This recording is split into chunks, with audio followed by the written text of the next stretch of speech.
the billionaire CEO mocked a poor single dad. Until her daughter ran into his arms. A 5-year-old girl who had not run toward another human being in over a year crossed a crowded ballroom at a dead sprint and threw both arms around a man in a second-hand suit, a man whose jacket, 3 days earlier, her own mother had mocked in front of 40 coworkers.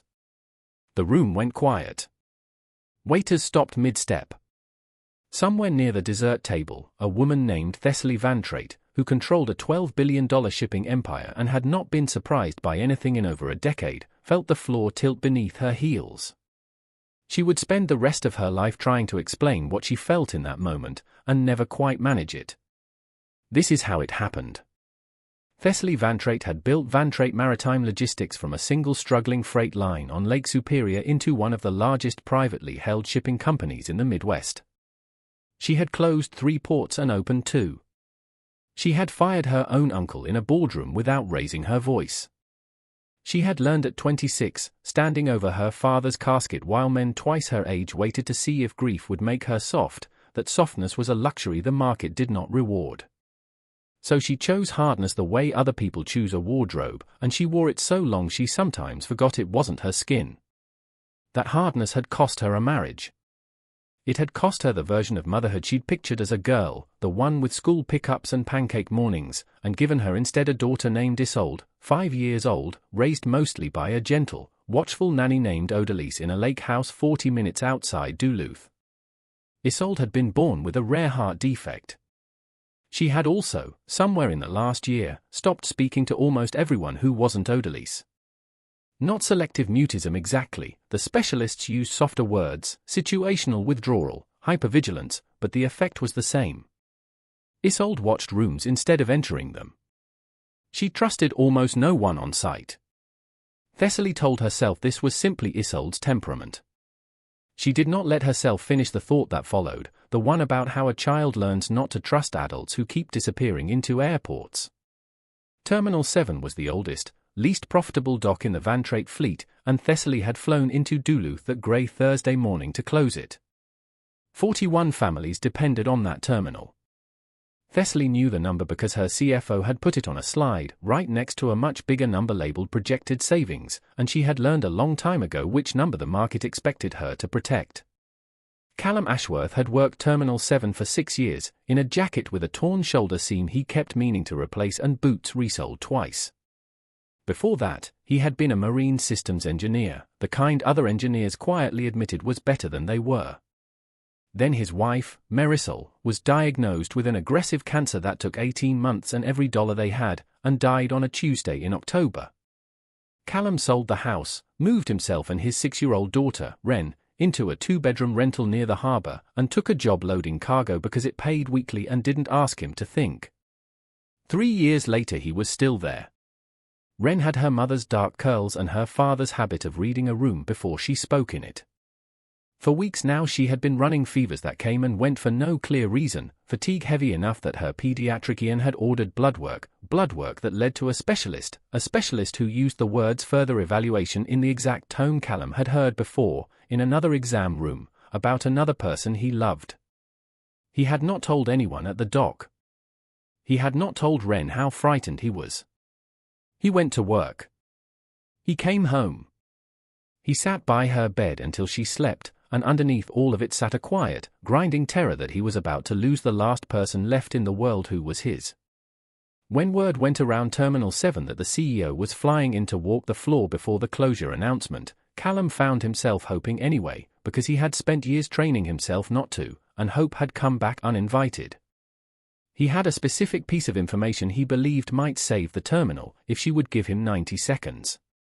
He waited until she was crossing the loading bay, trailed by 2 executives nodding at whatever she said, and he stepped forward. "Ms. Vantreight. Could I have a minute? It's about the load system on Dock 3. There's a way to cut operating costs almost 40% without cutting the terminal." Thessaly turned. She was cold and tired, and 6 hours into a morning of men trying to save their own jobs by pitching her half-formed ideas, and she looked at him the way she looked at a slide she'd already decided didn't matter.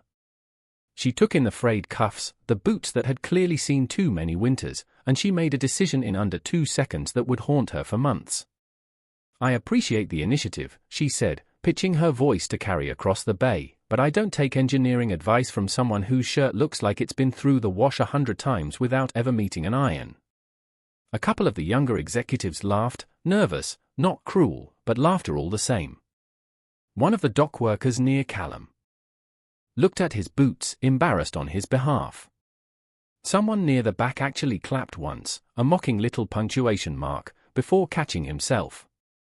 Callum didn't argue. He folded the single sheet of paper he'd brought, the proposal, the numbers, 6 pages reduced to 1 because he knew executives didn't read 6 pages, and put it back in his jacket pocket, slow and deliberate, the way a man puts away something he has decided not to offer twice. He said nothing. That was the part that would come back to Thessaly later, sharper than the laughter. He hadn't even tried to defend himself. He had simply gone still, the way people go still when they've already learned that arguing costs more than it's worth. Thessaly turned and kept walking. What she did not know, standing on that dock in her charcoal coat, was this: the load balancing system currently keeping Terminal 7 from a catastrophic cargo failure, an incident 5 years earlier that could have killed 3 men and cost the company $40 million, had been designed anonymously by a consulting engineer her father had hired during the worst 6 months of that engineer's life, a man who never wanted his name on the credit because he didn't have the energy to explain why he'd taken a short contract job below his qualifications. Her father, Aldrich Vantreight, had spent 2 years afterward trying to find that man to properly pay him and never managed it. He had mentioned it to Thessaly exactly once, from a hospital bed, near the end: "There's a debt on the books that isn't in any ledger. Man saved this company and we never said thank you properly. If you ever find him, take care of him." Thessaly had been 26 and grieving, and she had filed the memory away in the part of her mind reserved for things she meant to deal with eventually. The man in the torn jacket, folding his 6 pages back into his pocket, was that engineer. That night, Wren asked him about it. She had heard from another dock worker's daughter at school, kids talk, even about their father's bad days, and she sat across from him at their small kitchen table, pushing rice around her plate. "Daddy," she said, "why did that lady talk to you like that?" "At the dock." Callum set down his fork. He had spent 3 years trying to protect Wren from the particular ache of watching her father be diminished, and he had failed, apparently, without even being there to see it happen. "Some people look at a person's jacket," he said carefully, "and decide they already know the whole story. They're wrong.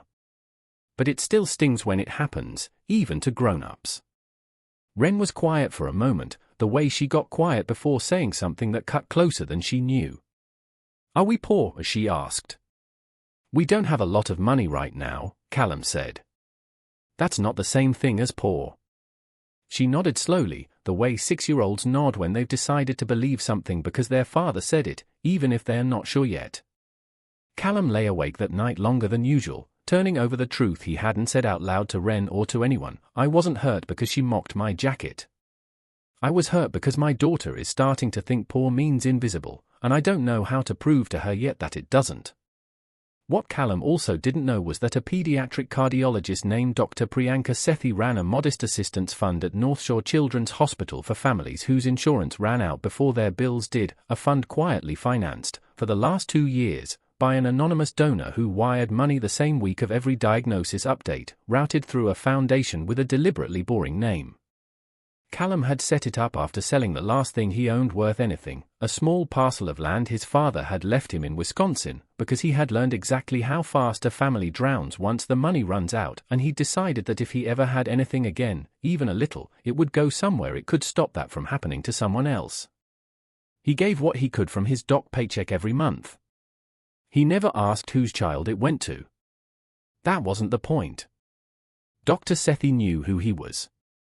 She had met him once, at a hospital event years earlier, and later traced the anonymous donations back to a modest account under his name, and said nothing, because she respected the anonymity too much to break it. She also knew something else, that a quiet, careful man in a soft flannel shirt had been reading to children in the cardiac ward every other Sunday for the past year, a volunteer habit he'd picked up because sitting in waiting rooms while nurses checked on his own daughter made him restless. Every child in that ward knew him. Most of the staff had stopped asking his last name.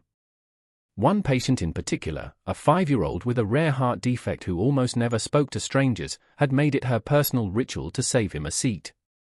She did not know his name was Callum. In the private language of a lonely child, she called him the library man, and he was, without question, the only adult outside her own house that Thessaly Vantreight trusted completely. The gala at North Shore Children's Hospital was black tie, golden lit, the kind of soft lighting hospitals use to make a building feel less like a place where children are sick. Thessaly attended every year out of obligation and usually left early.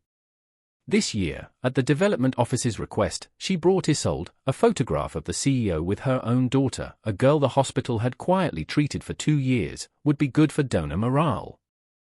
Thessaly told herself that was the only reason. She did not examine why. Since the scene on the dock 4 days earlier, something in her had been sitting uneasily, replaying a man's silence on a loop she couldn't shut off. Callum came because Dr. Sethi's fund was one of the night's beneficiaries and the hospital had put him on the community volunteer list without much ceremony. He almost didn't go. He had Ren with him, no sitter, and he wasn't leaving a 6-year-old with a mystery fever home alone for 3 hours, and he'd dressed her in the only nice dress she owned and put on the same suit from 3 years ago, tighter now in the shoulders. He was standing near the dessert table trying to keep Ren entertained and himself invisible when Isolde saw him. She let go of Odalise's hand before the nanny could react. She crossed the ballroom at a dead run, weaving between waitstaff carrying trays, past at least one startled gasp from a nearby guest, and threw both arms around Callum's waist with the force of a child who has found, unexpectedly, in a room full of strangers, the one person who has always made her feel safe. "You're here," she said into his jacket. "The library man is here." The room, for a moment, actually went quiet. It is a strange thing, a child's unguarded joy in a room full of adults performing composure, it stops people mid-sentence. Callum looked down, recognized her instantly, and steadied a hand on her shoulder. "Hey, kiddo," he said. "Didn't know you'd be here tonight." Thessaly turned toward the commotion with the fast, controlled panic of a mother whose daughter has a heart condition and has just sprinted across a crowded room, and stopped completely when she saw whose arms Isolde had run into. It was him. The man from the dock. The man she had told, in front of 40 of his coworkers, that his shirt looked like it had never met an iron. For several seconds, Thessaly could not speak. Not the practiced pause she used in negotiations, the one designed to make the other side fill the silence, an actual, physical inability to produce words, her mouth opened slightly, her hand pressed flat against her sternum as if she could hold her own ribs together by force. Odalise arrived first, reaching for Isolde, apologizing, but Isolde did not let go of Callum's jacket. "Isolde," Thessaly finally managed, her voice unsteady in a way it had not been in public in 11 years. "Sweetheart. Who is this?" Isolde looked up at her mother and then back at Callum, as if the answer were obvious, as if she could not understand why a grown woman would need it explained. "He reads to us on Sundays," she said. "He does the voices for the dinosaur book. He always asks how my heart is doing before he asks how I am."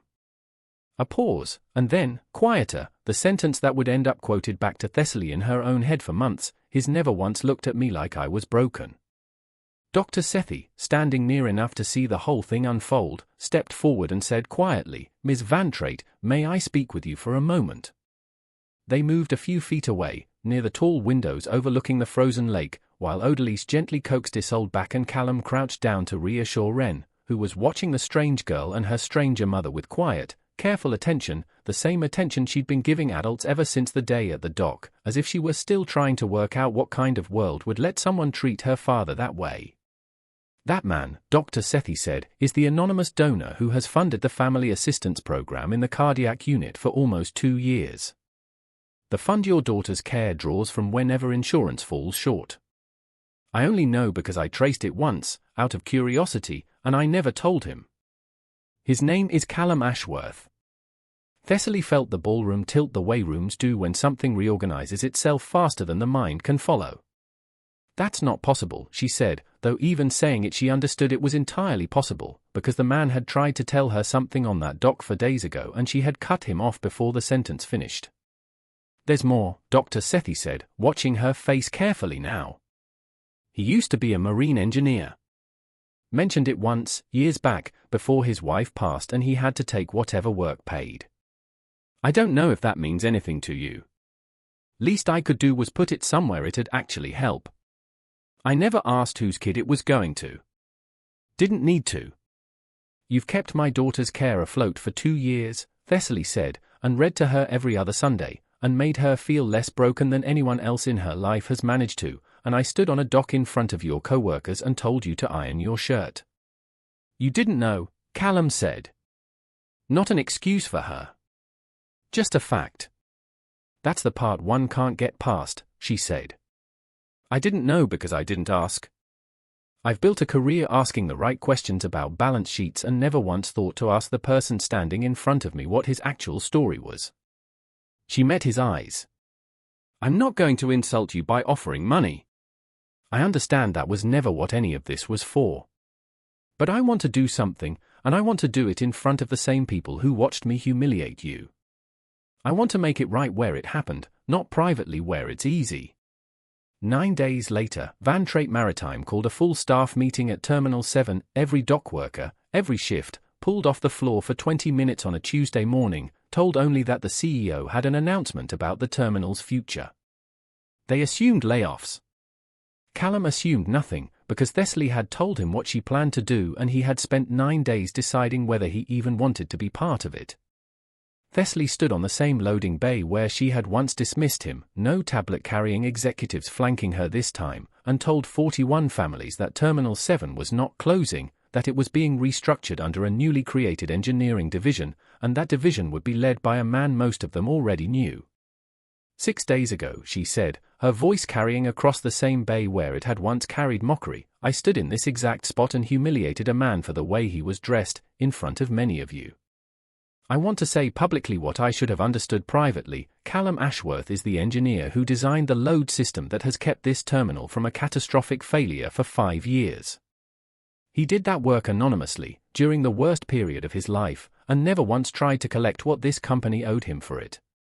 He has spent the last 2 years quietly funding a hospital assistance program that has kept dozens of families from bankruptcy, including, though I did not know it until 9 days ago, my own daughter's care. She paused, and for the first time in front of her own workforce, her voice broke slightly and she did not try to hide it. I judged this man by his jacket. I was wrong in every way a person can be wrong. Terminal 7 stays open, all 41 of your jobs stay intact, and Callum will be running the engineering division that keeps it that way, not because I'm apologizing with a paycheck, but because he was always the most qualified person in this building, and I was too arrogant 400 yards from where I'm standing to see it. Nobody laughed this time. A few of the men who had laughed on the dock that first day would not meet Callum's eyes. One of them, an older loader named Petrov who'd worked the terminal for 22 years, crossed the floor afterward and shook Callum's hand without a word, which said more than anything he could have spoken. Another, a younger loader named Osei who'd been the one who clapped mockingly that first morning, waited until the crowd thinned and then approached Callum alone, jaw tight with the particular discomfort of a young man forced to reckon with something he'd rather forget. I laughed that day, he said. Wanted you to know I regret it. Callum studied him a moment, then extended a hand. You were scared for your own job, he said. I understood it then too. It was not forgiveness performed for an audience. It was 2 men settling something quietly, the way most real repair actually happens, not in a speech, but in the 5 seconds after one. Thessaly stood off to the side during that exchange, watching, and understood something she would carry into every future decision she made about the people who worked for her, that an apology delivered from a podium was only the opening of a door, not the walking through it. The real work happened in these smaller, unwitnessed corners, one dock worker at a time, one Wednesday dinner at a time, one Sunday afternoon at a hospital ward at a time. She had spent 14 years believing that scale was the only thing worth building. It had taken a 5-year-old sprinting across a ballroom to teach her that the smallest rooms were the ones that mattered most. Ren, who had been allowed to stand near the back with Isolde and Odalise for the announcement, because Thessaly had insisted both girls be there to see it, watched her father shake hands with men who had once looked at his boots in embarrassment. She tugged Isolde's sleeve. "That's my dad," she said, quiet pride in her voice, the particular pride of a child who has just watched the world correct itself. "I know," Isolde said. "He's the best one." 6 months later, Terminal 7 was the most efficient dock in the Vantreight fleet, running on a redesigned system that cut costs by 38%, close enough to Callum's original one-page estimate that the finance department stopped questioning his numbers entirely. 41 jobs were intact, plus 12 new hires in the engineering division. Callum ran from a third-floor office overlooking the same water he used to load crates on. Ren's diagnosis, when it finally came, was a treatable arrhythmia, manageable with medication and monitoring, not the catastrophic possibility Callum had spent 3 sleepless weeks quietly bracing for. Dr. Sethi oversaw her care personally. Callum sat in that exam room with his daughter's hand in his and, for the first time since Marisol's funeral, let himself cry in front of another adult, because Dr. Sethi had the grace to step out and give him the room to do it. Isolde began speaking again, not all at once, not to everyone, but steadily, the way a child speaks when the world has finally proven itself safe enough to talk in. She spoke first to Ren, in the language of 2 girls stacking rocks by a lake shore, and then, a little more each week, to her own mother. Thessaly still ran her company with the same discipline that had built an empire. But she left the building at 5 on Wednesdays now, without checking her phone twice on the way to the car, because Wednesday was the night Ren and Callum came for dinner, and Isolde had made it clear, in the specific unbending logic of a 5-year-old, that Wednesday dinner was not optional. On one of those Wednesdays, the girls were in the next room, narrating some elaborate game involving the rock collection and a cardboard boat, their voices overlapping the way children's voices do when they've stopped being careful with each other. Thessaly sat across from Callum at the kitchen table, watching him fix a loose cabinet hinge he'd noticed the week before and simply started repairing, unasked, the same way he'd been quietly fixing things in her life for 2 years without ever telling her he was doing it. "You didn't have to do that," she said, nodding at the hinge. "I know," he said. "I wanted to." "There's a difference," she said, and he looked up at her, steady, the same look he'd given a dock full of cold water and a woman who hadn't yet learned to ask a single question before deciding who he was. Outside, Lake Superior moved the way it always had, indifferent, vast, cold, the same water that had carried her father's ships for 40 years, the same water Callum had loaded crates beside for 6.